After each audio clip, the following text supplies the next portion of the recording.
two sides of the track. Hey man, you're setting two sides of the track.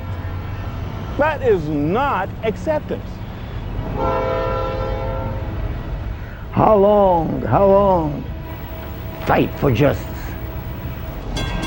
We shouldn't have to carry this baggage into another century. You find a way to beat it. Sometimes you have to let it go. Anger, bitterness. Fear. What they don't know is what they fear. The key question is love. Have an open mind. There is no need for the tracks anymore. Get rid of it. There is no need for the tracks. None whatsoever.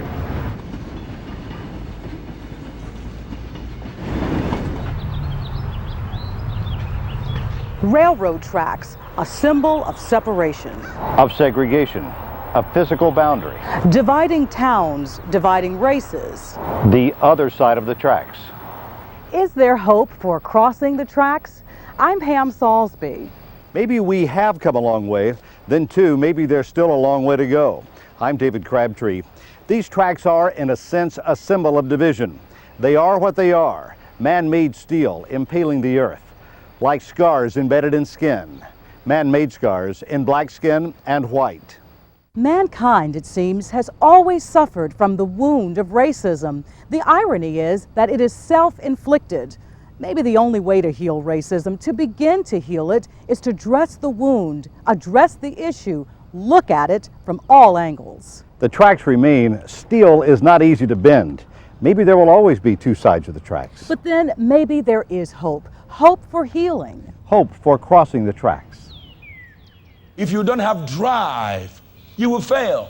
You stay on track. Failures are those who quit when the challenge overwhelms them.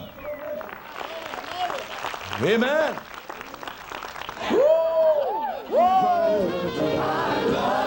It's been said that a Sunday service is the most segregated hour in America. But Life Community Church in Durham is different. Races joining together in song, but too often they are torn apart by hate. Alive, flowing. I mean, people from various countries, various backgrounds. We're different. There's something different here. The church kind of opens its arms, and you can feel the love when you come in. The most difficult thing to open is a closed mind. Get up and do it. We are supposed to be the example of the world. People have to look at you and say, this is the kind of people I want to be like. Sings my soul, my Savior. I dealt with the lions, and I dealt with the bears. Come on and let's get on with it. I have a vision for the US of A, and nobody can kill me before my time. I am going to accomplish it, and I'm going to pursue it persistently. Come on, let's give God some praise. We're going to do it.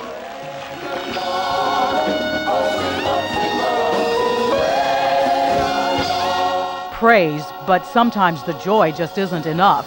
There is harmony, but there is also hate. William Bennett knows all about racism and hate. He grew up in Halifax County, North Carolina, in a small town called Scotland Neck. Lived in a small house, not much money or education, never finished high school. But William Bennett is self-taught and street smart, a walking history book who has studied the pain of the past and who knows that the pain of racism is not history, not past at all. I know how to survive. And I can sit down and just enjoy my life. But man, when you have that kind of attitude and you live in a society that's gone haywire with crime and people are suffering, how in the hell can you afford to sit and say everything is okay? You got to be crazy. You got to be crazy. You're a nut. See, and you're not going to ever solve it. The problem is on the outside, not on the inside. We have to concern ourselves with the masses. Didn't Christ sacrifice his life for all? He even said, "Forgive them, Father, for they know not what they do." History is important. And if you ain't got no record that blacks have any history, the next generation can say, listen, y'all ain't got no business being here. This is the slave market where they auction them off. Now this is Margaret Gardner. Killed her 2 daughters and took her own life rather than to go back into slavery. And this is Henry Box Brown. They put him in a box and shipped him from the South to Philadelphia for freedom. All this for freedom. These people must be remembered. They still managed to survive. But you see, the nation is not ready for those kind of folks. Jesus was one of them, and he met his death on Calvary's cross. And Luther King met his. See, some people don't have the guts and courage to speak out. Man, I can make them mad as hell because ain't nothing they can do to me. See, because I'm richer than Rockefeller, because I ain't got a damn thing to lose, and when you're already poor, you can't get no damn poor. I told you don't be offensive. I'm going to tell it like it is, okay? Racism doesn't have a damn thing to do with complexion. No white man has ever hated no human being because of his damn color. You think I could sit here and say I don't like you because your skin is white?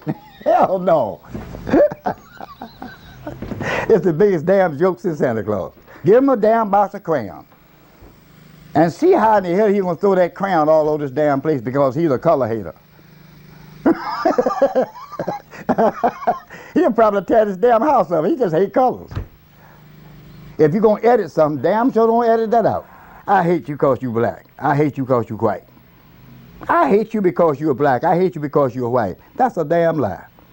I will never teach those kids of mine that people hate her because of her complexion. Because she damn near the same color you are. This racism is based upon economics. Economicism. Not racism, but economicism. And not only whites, blacks the same way. Some blacks I don't want in my damn house. And it's not because he's black. It's because of his character, his morals. That's all. These are the entire black delegation that served in Congress during Reconstruction. This is Booker T. Washington, Daniel Hale Williams. This is Dred Scott. And this is my grandfather, 300 black inventors. They invented everything from the sweeping broom to the lawnmower. Just as long as you live, it's going to be racism. Just as long as you live, it's going to be racism. How has it hurt blacks? But let me tell you, man, how has it hurt blacks? Well, I tell you what, man, I lived long enough to know this. Thank God we got some damn good white people. I mean true white people. Can't no legislation legislate friendship between two human beings. That is something that has to be earned by those two. Once you and I become friends, can't nobody divide us. Can't no law put us together, can't no law take us apart. Oh, man, you look, get your head on right. You know what the hell I'm talking about. So this is what it's about. I want you to come back tomorrow and get you another lesson in history.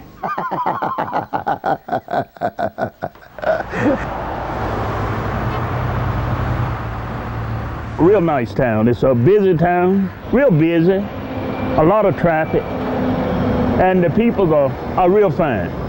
I say this is just a nice place. I'm here just selling watermelons. Early crop, they are real good watermelons. It's just like in everything else. You find some good watermelons, then you find some so-so, then you find some that's no good. And just like some people are, you find some good and you find some bad. Everybody just ain't gonna get along. You take a pot and put it on the stove, and if you don't watch it, it'll burn. Me, I don't have no problem. We don't have no problem. You find some good and you find some bad. This is Enfield, North Carolina, Halifax County. Small town, big budget. And that's the story of Enfield, a contrast and conflict of issues. Take the town board, part white, part black. yet so at odds that for more than a year the black commissioners boycotted the meetings. They accused the whites of racism. The whites accused the blacks of running from their responsibilities. But nowhere is the conflict more crystallized than a part of Enfield just outside the city limits, a part of town known as Plant Street.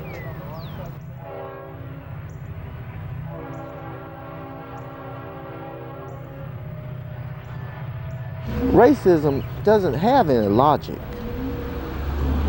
Racism is not based on logic. There's no logic to this situation. Inhumane conditions. Well, I've always described Enfield as being as close as you can get to being back on the plantation. I don't like it, period. How you can be helped when you ain't got no help? We live it on our own, the best way we can. We're still in the same predicament. There's not a sewer line, so they do not have indoor plumbing. Oh, the toilet already is filled up. You can't up a bucket in there. This is an example of the outhouse. There's just a deep hole, and it just settles there. Oh, I think it's horrible. It's deplorable. The hole ain't deep enough or something. Comes out on the round the toilet. But all the property owners are black, which is very significant.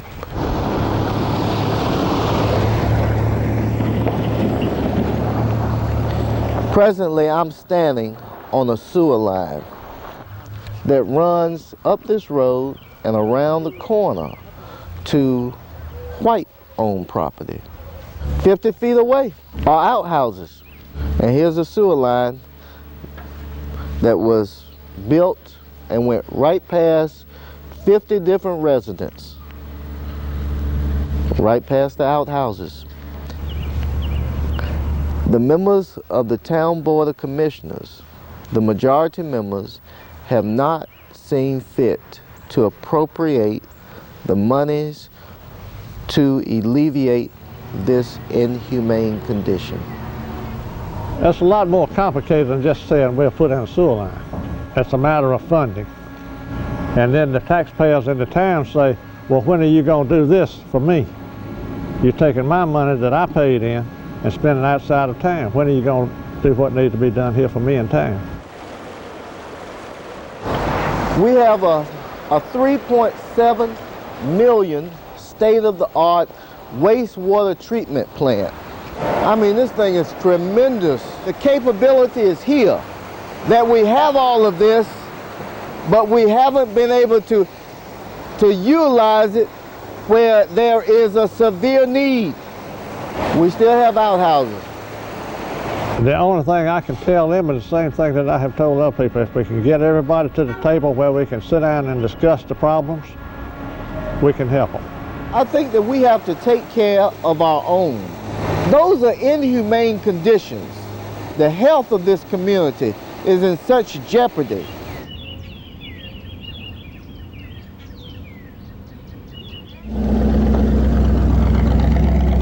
That's how I feel about this. They deserve better. We got 2 houses and got some land. The way I figure it is to raise things because on Plant Street, ain't nothing but black. No bathroom, no running water, nothing. I feel like everybody on this street have been forgotten. They ain't thinking about doing nothing over here. If I got me somewhere better to move to, I'll be gone. There are 2 infields. There's a white infield and there's a black infield. The white infield saw fit to run the line down past the black infield to the white infield. They're citizens of this community. They just aren't citizens proper. Nobody did nothing. All of us on town board are very much in favor of trying to help those people out there. The only way I know to resolve any issues is to sit down and talk about them. Everybody is a loser in this situation. Nobody gains from it. Well, I still have hope. And the county slogan is the birthplace of independence. Oh, it's independence, all right. We have some very independent thinking people. This should have been done a very, very long time ago. and it hadn't been done yet. May I have your attention, please? What is the gist of Hamlet's famous speech, to be or not to be? That hatred emotion. Is it useless? It's a sin. It's a sin? I take it that you disagree. It's sweet, but it isn't right. There's some standard deviation there. Bright, optimistic. We're all the same underneath. We're a new breed. Yeah, it's cool. Ready to change the world. Do you think racism exists because of hatred? Well, my great-grandfather and my grandfather were both in the Klan. That's all I grew up with. You know, look at me. I mean, you know, all my friends are black. Most of them are. I just get along better with people of different races and stuff. And why was it that he didn't want her to date Hamlet? They're not the same social class. Because he said they were not of the same status. Good point. Well, my mom's South Korean and my dad's African American, and he was like, I love this woman. We fell in love. That's all that matters. We don't have time to mess with petty stuff like race or whatever because it really means nothing. I wish the world were like they view the world now. I don't think that's going to be a struggle for me, really. I don't feel that way. Anybody can do anything they put their mind to doing. What is Horatio like? Well, my grandma always told me, she's like, you can't tell a book by its cover. He's cruel, but he means to be good. We'll discuss that later. We need to learn about each other's race, because I have learned a lot, and I will continue to learn. There's a level of understanding there that's unparalleled, and I pray that they can find a world like the world that they speak of now. To be or not to be. Okay, tell the train to be quiet. You have to scream over the train. I can't hear you. It was what?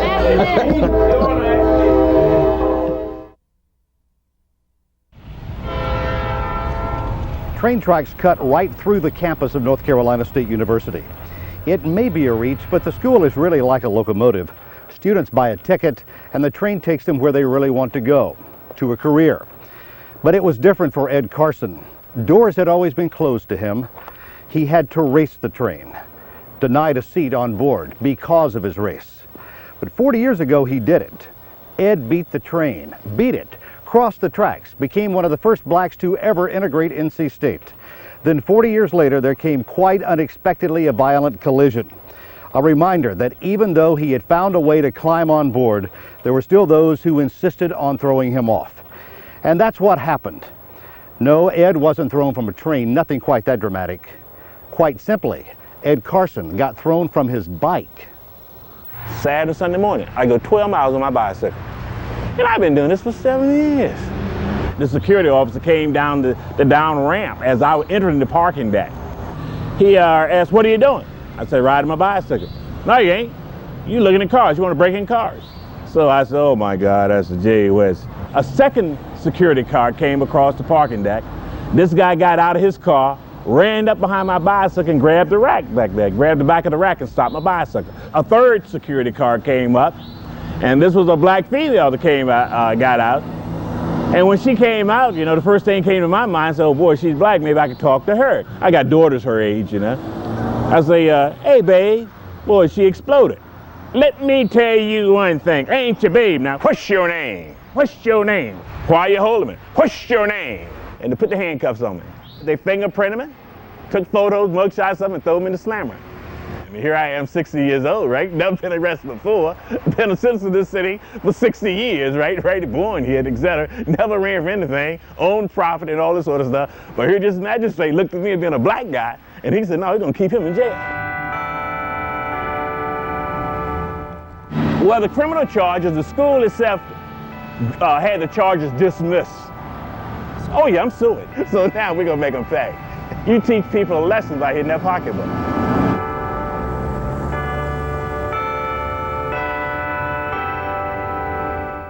When I came to state in 1956, Emmanuel Crockett and myself, we were the first two blacks to enter undergraduate school at NC State in 1956, June of 1956. You had nobody to talk to. I mean, I never said a word the whole day. You stood off to yourself. That sort of thing, I just stuck with it. It was my view that if I'm going to go out here and compete, I got to have the same piece of paper that the white boy has. I frown on the fact that when students go around and say, I want a black student union out here, I don't buy that. Get your own. Have your own student union. That is wrong. That is separatism. That is not acceptance. So you're still being racist, and you're looking upon a race there based on the color of skin, saying that's all we're going to do. So again, we are looking at people by the color of skin. We're not judging folks by their character. We're not judging folks for who they are. If they did, I would never experience any of that. Look at the news. Look at your TV station tonight. Look what it's going to show the black community. There's whites who thought South Raleigh was a combat zone, so to speak. I mean, they scared to even go to South Raleigh. Why? What they saw on Channel 5. And I mean, they really believed that. I never think that you win by trying to retaliate. What do? You try to squeeze some goodness out of whatever act you do for that day, and you move on. But the only way to eliminate race is economics. That's the way you eliminate race. Look at Vernon Jordan. His blackness gone because of his wealth. Look at Michael Jordan. His blackness gone. Look at his wealth. You take Oprah. Her blackness gone because of her wealth. So until blacks get an economic base and build that economy up and they have something to take to the table, racism is going to be there. As long as you got that sitting there, you're going to continue to have two sides of the track because it's there.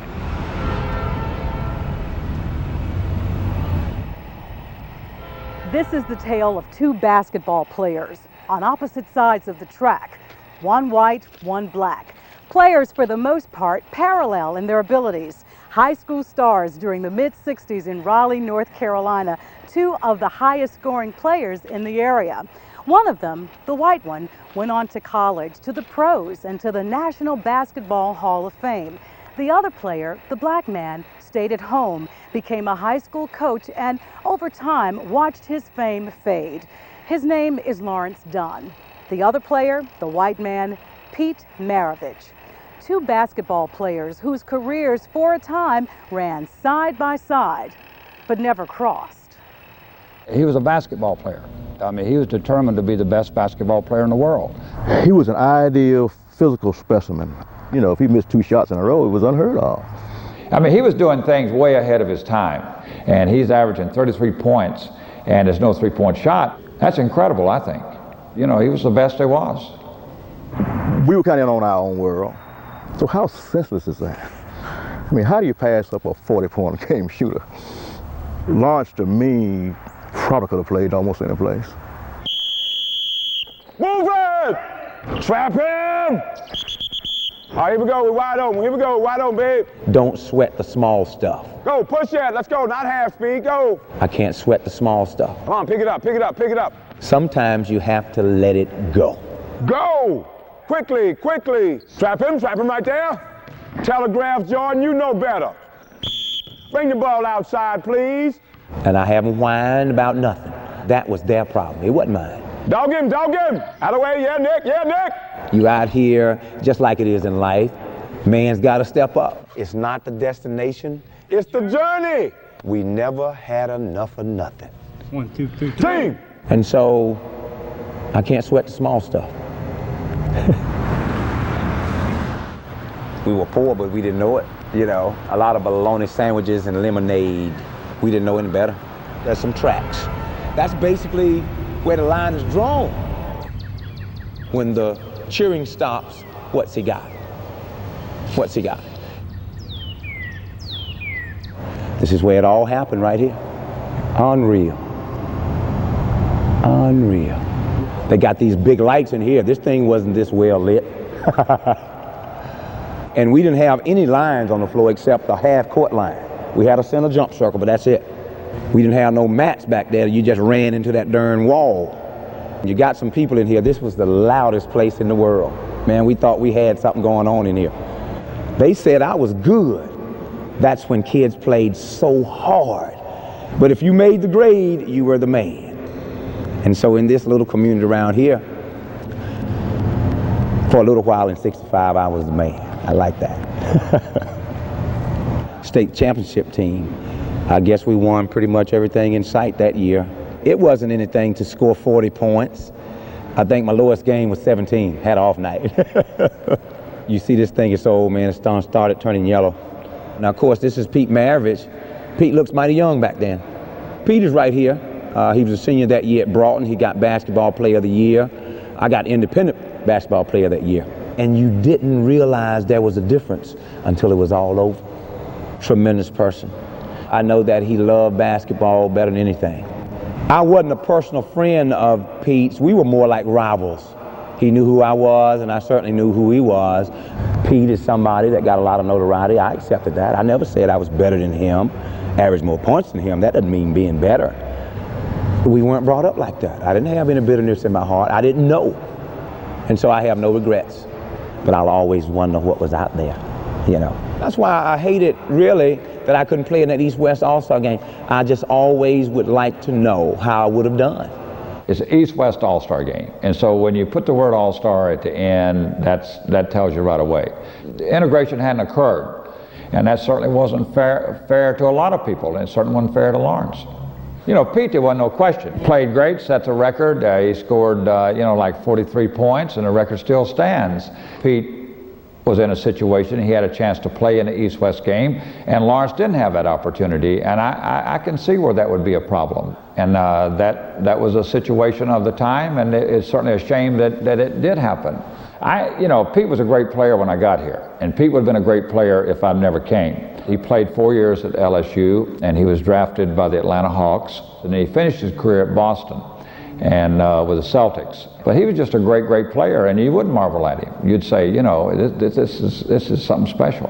Ability to make plays, you know, to make you win, to have you win. That was the kind of players both of them were. I thought it was kind of a travesty with two of the top athletes in the area and never got a chance to play. Schools that close together. The best talent in the area. Toss it up, man, let them play. You think, why not? To me, it just should have naturally happened. And it probably wasn't anything intended, that I say, it's the way things were. Basically, people are good. But when you set up barriers that are going to be intrusive on people's lives, it's just the wrong thing to do. Now, guys, it seems like we've done this 1,000 times. Let's make it short and sweet. First of all, tonight's game is for you. If you lose it, you go home, so we don't have a choice. There's not a lot to say. We've been here before. We have a job to do. Let's get it done. 1, 2, 3. Match up a straight man. What do we got, Jason? Who's got him? Who's got him? Move it! Middle, Drew! One moment in time. You step up and you get it done. Push it down the floor. Let's go. Come on with the ball. Come on with it. Mark, get off that pick. A court is kind of an equalizer. The fact of color is not a factor. All you have to do is make some kind of effort. You give a certain effort every night. Let's do it. It's not the destination, it's the journey. Yeah. This is what it's all about right here. And we survive and advance one more day.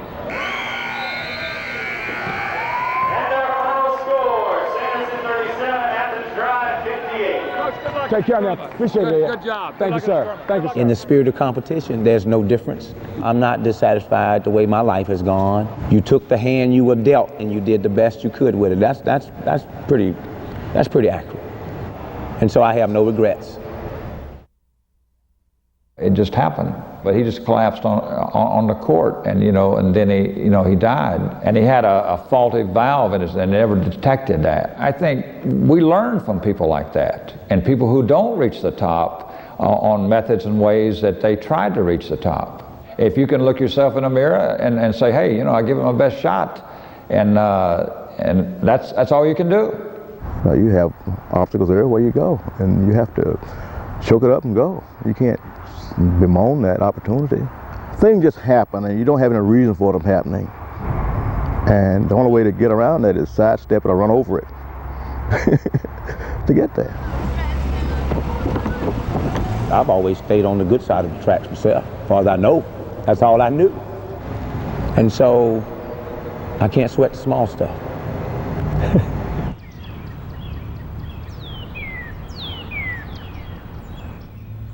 Carmichael Gymnasium at NC State. No, this isn't another story about basketball. This is a love story about a young woman named Stacy Wallace and a student she met here named Dwight Willie. Friends said they were made for each other. Strangers insisted they were not. You see, Stacy is white, Dwight Black. Who knows? Maybe it would have worked. Maybe they would have made it, would have convinced people, yes, we belong together. Sadly, we'll never know, because this love story ended much too soon. November 7th in Carmichael Gymnasium. He was playing basketball, something they did every Friday. Every Friday after class, they'd all go and play ball. And just started, I think, their second game, I think it was. And they were all talking about how they were all so out of shape, and they thought, like, when he first went down that he was joking. He had a couple of convulsions, and nothing got his heart or his breathing started again. They said his heart was strong, his lungs were clear. He had no health problems. It was just one of those things. There's no explanation for it. He had a book just on his views, his feelings, his emotions. He has, in quotation marks, colorblind. I know that every person on this earth is the same on the inside. The problem is we will always notice the differences. So where am I going with this? Take a look at yourself. Are you helping to correct the problem, or are you on the outside looking in? Why? You know, why is it so unusual? Or why do you have to look? I mean, it just transcended that whole race issue. It was something that totally evolved out of the person that he was. I mean, and just when you see somebody, you can't make any stereotypes. You have to think of each person as an individual. And that's the hardest thing to do. So, I mean, I guess I do feel that it's kind of unfair that the most positive person that you've ever known is lost. And that, you know, it doesn't make sense. You know, I'm thankful, I'm grateful that I got to have whatever time that I had with him, but I feel that everybody else is cheated. Everybody who met Dwight, he had an impact on them. Seeing Dwight always smiling made them feel better. He left me with a feeling of that you can overcome all obstacles. Our favorite scripture, through God all things are possible.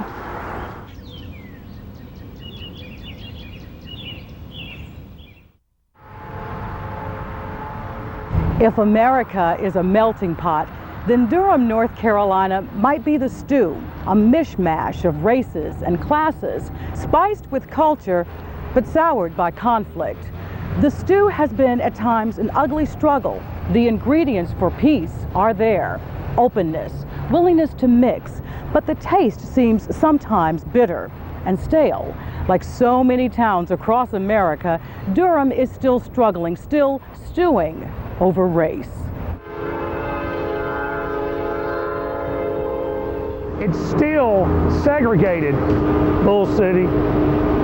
Yeah, well, people are stubborn. You know, it's a whole different atmosphere. Asian, you got Africans, you know, a lot of people. Everybody gets along pretty well, you know. Things could be a whole lot worse, you know. Things could be a whole lot worse. You can meet right smart, friendly people. We have right smart, white, black, Hispanic, you know. Everybody get along pretty good, as far as I can see. For the most part, it seems that everybody's minding their own business. Everybody's got their own little clique. Durham is so established. There's so many families with political clout and money that the others are pretty much left to their own. But as a parent, I mean, I've got to look forward to something better for my child. That's all we can do, is hope for the best.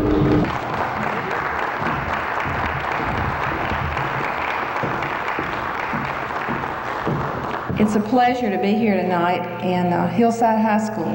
Persons of different racial backgrounds and different ethnic backgrounds. You have experienced racism. It is an eye-opener. My topic is race and economic issues. I see no economic advantage in racial discrimination. I'd be a fool to refuse to hire someone who is the best candidate because of skin color or some other irrelevant factor. Not only is it morally wrong to treat people differently based on race, it is economically wrong. My name is Barry Saunders, and I'm a columnist with the News and Observer. Watch the TV news and count the number of times you see black defendants and white defendants. This is true of every local TV station and newspaper, except, of course, the News and Observer. We wouldn't do that. I mean, if you turn on your TV and every black dude you see is accused of rape, robbery, or murder, that can't help but influence the way you look at people. It's almost a pleasure to watch the expression on your face when you say, aha, I didn't really know how they were. Please respect the fact that you yourself create ways to behave every day, to behave appropriately toward your fellow humans. All I ask is that you be open-minded and be willing to do the same. Thank you.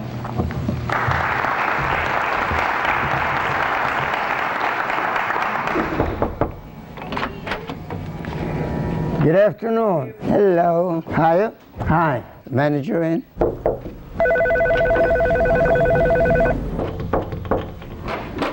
I have a dream. The latest issue, The Trumpet of Conscience. We're keeping the dream alive. The latest issue, The Trumpet of Conscience. We try to save the soul of our country. And one for you. The soul of Durham. I have a dream. Dr. Martin Luther King's famous speech. We need to awaken our people's emphasis on their conscience, on their heart, on their soul. Martin Luther King's famous speech, I have a dream. Famous speech, I have a dream. Tell all your friends about it. The key question is love, respect for each other. That's what makes a community what it should be. And by the way, we have a copy of I Have a Dream. Oh, okay. Well, I'll have to read this for about the 20,000th time. Yes. Thank you very much. Thank you. Thank you. Have a nice day. Keep the dream of Martin Luther King alive. The need for cooperation, the need for unity. In Durham, I'm just continuing what I did all my life. I don't know where to start. It's such a big story. Let me try it. I was born in 1908 in Ukraine. I suffered, even as a child, from anti-Semitism. So when I came to this country, I already had a taste of discrimination. And those were turbulent times. Those were fighting times. We were part of trying to make America what it really should be. I helped to organize steel workers, coal miners. I helped to organize the unemployed during the recession, during the Roosevelt period. I tried to organize the working people to fight for their rights. I was a victim of Joe McCarthy, who accused everybody of being a communist or communist sympathizers. Actually, I was framed. Given once we know of anyone who might be performing any work for the Communist Party. One of the darkest periods of American history is McCarthyism. My name is there, and that was enough to put you in jail. The judges, the police, the FBI, they were all against us because in those days we were troublemakers. Now is the time to make Selma, Alabama a better city. Now is the time. I was there, and we marched into Montgomery. White people were hollering nigger lovers, and I stood in front of Martin Luther King as close as I am from you when he made the famous speech, how long, not long. What he meant is, how long will we have to carry on the struggle? There can be no progress without struggle. We've gone too far now to turn back. To me, he was the conscience of America. The Trumpet of Conscience, dedicated to Dr. Martin Luther King. This tells you more what we're all about. Come in, Sam. Hello. To help the working people, the poor people, the common people to have a better life. Hi. The Trumpet of Conscience is making its contribution. We are making a difference. How to build a community of all people working together for the good of all. I'm not a do-gooder. I don't support the blacks because I feel sorry for them. I do it because I think it's the right thing to do. That's all. And you should do the same thing. We should recognize today that it's wrong to discriminate against blacks or Native Americans or Latinos. We just have to look in the mirror and say, I'm guilty. I have a dream. I have a dream that this world will be free of wars, free of poverty, free of hatred. I have a dream. I have a dream that little black boys and black girls will be able to join hands with little white boys and white girls and walk together as sisters and brothers. Thank you.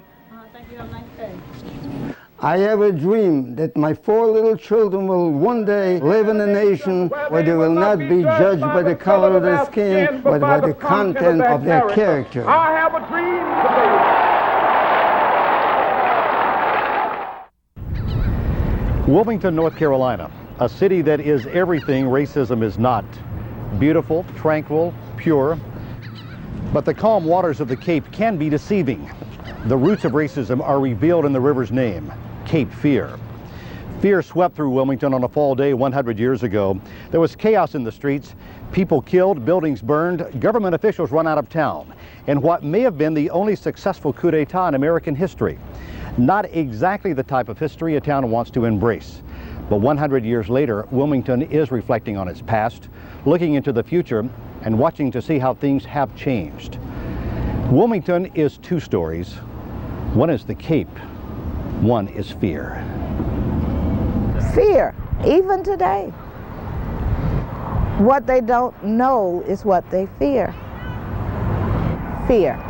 A lot of people don't know. It's amazing how many people just don't know about it. And it was a very volatile situation.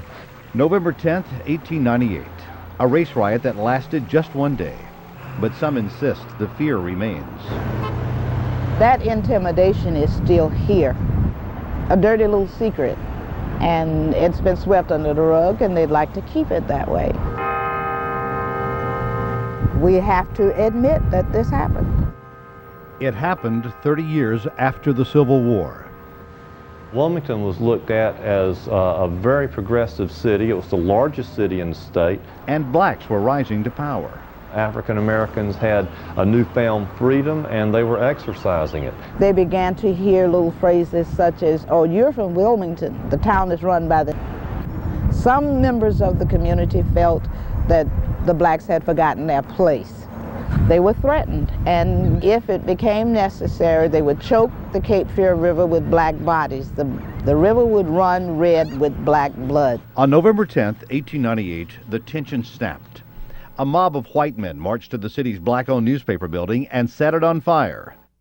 Shots were fired, some white men were wounded, some black men were wounded and killed. We have no idea how many black people were killed. And some of the ones that were killed were left in the streets, and their families could not go and get the bodies. It was a huge deal that day. I mean, it was written about and reported from coast to coast. The headlines have long since faded, but like a stone tossed in a river, the ripples still slap the shore. Hugh McCrae. There are descendants of those who were part of the riot. And he always worked for the good of Wilmington, for the good of North Carolina, for the good of the South, and probably did more for the state of North Carolina than any man who ever lived, giving this county park for the good of people. He gave this away. As far as I know, he had nothing against black people per se. If indeed he was involved, and apparently he was, I expect they were just part of a groundswell that was trying to reassert their authority in the Wilmington area. And I suspect this affair in Wilmington, whatever it really was, simply got out of hand. There isn't any way that my grandfather could have left the record that he left, the proven record, and been on the low side of this riot. There just isn't any way. His ideals were too lofty, and his benevolence towards all people was too great. I figured if he was involved to some extent, he had a good justifiable reason which he wouldn't be ashamed of today. I think we should count our blessings and realize how much progress we really are making. I think we've got an awful lot to be thankful for in this country. It's a typical southern town. It grows on you. We like the beach, like the fishing, like the people. Oh, it's a relaxed atmosphere. In some corners of Wilmington, you can see the progress. Halls is unique. You know, we kind of all relax in here and say what we will to each other. That's the way we like it here. Well, in my own opinion, I think we're doing great. We eat lunch practically every day. On the weekends, sometimes we go shopping together. They're all friends to me. I'll put it like this, that time was the time for that time. We see the things as they are, but we can't change them. What could be, could be. We have to get up and go do our part. Education is out there. All we have to do is go get it. We still have a long ways to go. What is this, a hot dog and a wedge? Wilmington is a city that's caught up in transition. We've become a big city, people being more open and more friendly. Certainly it can improve more, but I think we've started. You know, in my generation, I feel like I've carried the ball about 5 yards. If we accept that this country belongs to all of us and we all have a responsibility, together we can advance the ball right into the end zone. Just the only way to do is to overcome any of your fears and go on with your life. And don't blame each other for what happens to you. Live for the future. Live for the future. That's my opinion. Live for the future. Don't live in the past. Anytime you make an omelet, you have to scramble a few eggs. Has Wilmington really healed from the race riot one day, 100 years ago? Or has it simply forgotten? Conveniently forgotten. I'm going to state the historical facts. If you're upset, I'm sorry. But the people living here need to know the history. I mean, if you want to hang on to that sort of thing, sure you can, and you can make a case for it. But eventually we have to move away from it and to point out Wilmington and say that we're worse than somebody else because of the 1898 race riot, I believe just isn't quite fair. Things definitely have changed. We remember that day, we commemorate that day. We've come a long way and we still have a long way to go.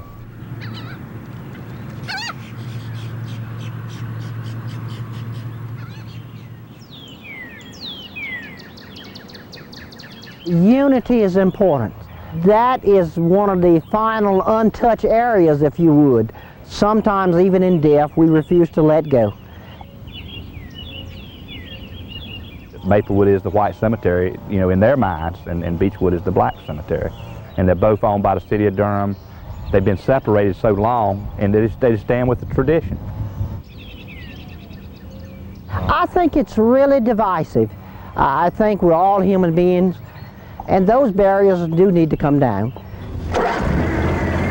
Now we're getting ready to set the vault on the hole. Cement, 3,000 pounds, 3,000. Oh, beautiful, beautiful. I enjoy it. When you get nice people to work with, that make it go much better. Gotcha. You ready? Yep. Well, I'm gonna tell you a story. Can I tell you a story? That's it. We've been misinformed on a lot of this stuff. What I'm trying to say, you can pick out the white from the black. Well, they got a, what's that, better stone? Maybe a better plot? I think it's sad even when you in death, you know, you're segregated. A lot of that going on today. You understand what I'm saying?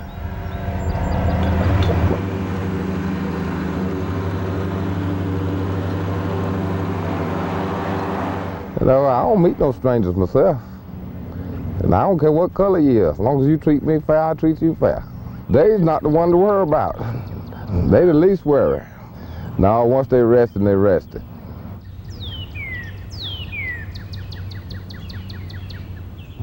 Well, he don't care what color you are. The Lord Almighty. He don't look at color. And like he tell you, come as you are. They tell you, come as you are. You can't live in the past. You have to live what's for now. We have to live for us. They can't change the world. They did and they gone. The only one can change it is us. It's going to be conflicts. It's going to be heartaches. We just have to live day by day.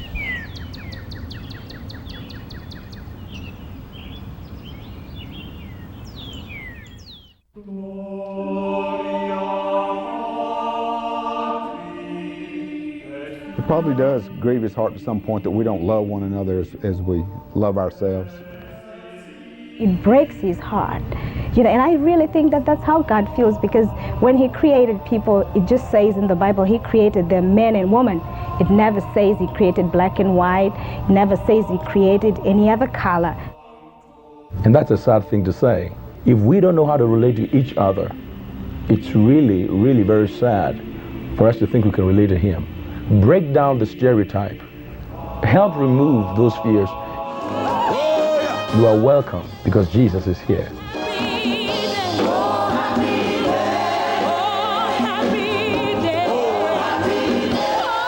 We have to show the world what it means to lead. All that I can ask or think.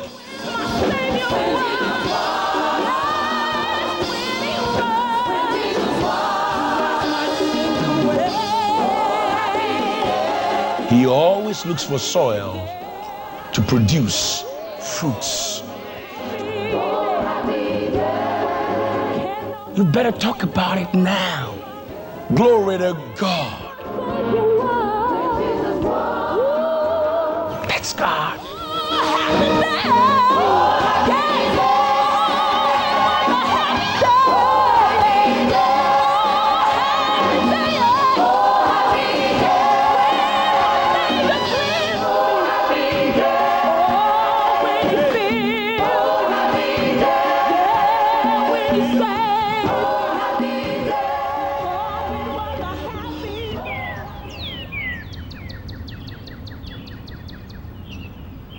Change tends to chug slowly, sometimes making no headway at all, for attitudes are often ingrained, like train tracks cemented in bedrock, a one-track way of thinking. Uprooting the tracks takes strength. Many people pulling together. Some have joined the struggle. There may always be those who never will. And so there remains two sides of the track, and division still in many towns and many minds. Changing minds can be like bending steel. Maybe all we can do is try. See the tracks, not as a boundary, but as an opportunity, a means of getting us where mankind should be. And so we go on struggling and hoping of one day crossing the tracks.